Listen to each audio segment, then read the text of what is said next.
Pip was a young penguin, fluffy and awkward, perched on the edge of a towering ice cliff. The wind whipped around him, carrying the scent of the frigid ocean. Below, the icy water churned, a vast, dark expanse that both thrilled and terrified him. All his life, Pip had watched his older siblings plunge into the sea with effortless grace, their sleek bodies disappearing into the waves with joyous abandon. Today was his day. Today, he was supposed to take his first dive. But fear held him captive. He looked down, his small heart pounding a frantic rhythm against his ribs. The water seemed impossibly deep, impossibly cold. He imagined sharp rocks, hungry seals, the crushing pressure of the depths.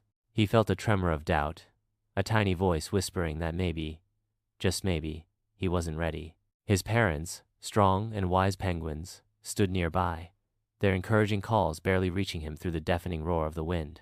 They knew this moment was crucial. It was the rite of passage that would transform Pip from a clumsy chick into a confident adult. But Pip couldn't move.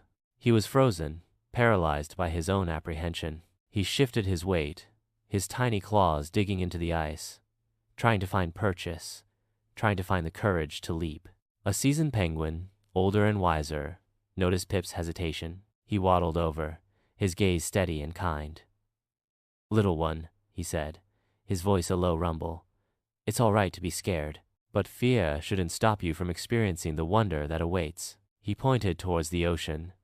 "The water may seem daunting, but trust me, it's a world of freedom and beauty. You'll discover a strength you never knew you possessed.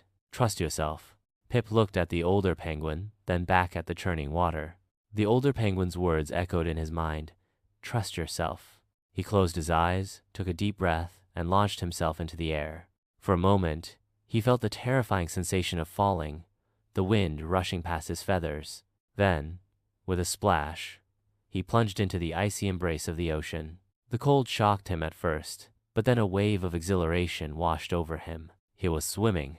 His body, once clumsy and awkward on land, moved with surprising grace and strength. He saw a vibrant underwater world, teeming with life, shimmering fish, playful seals, graceful kelp forests. The fear melted away, replaced by a sense of wonder and pure joy. He swam and played, exploring the ocean's depths with newfound confidence. When he finally surfaced, he let out a joyful cry. Donit. He had conquered his fear and discovered a whole new world. He looked back at the cliff, at his parents, and at the older penguin who had given him the courage to take that first leap.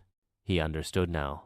The scariest step was indeed the first, but it had led him to something extraordinary. He was no longer just Pip, a fluffy, awkward penguin chick.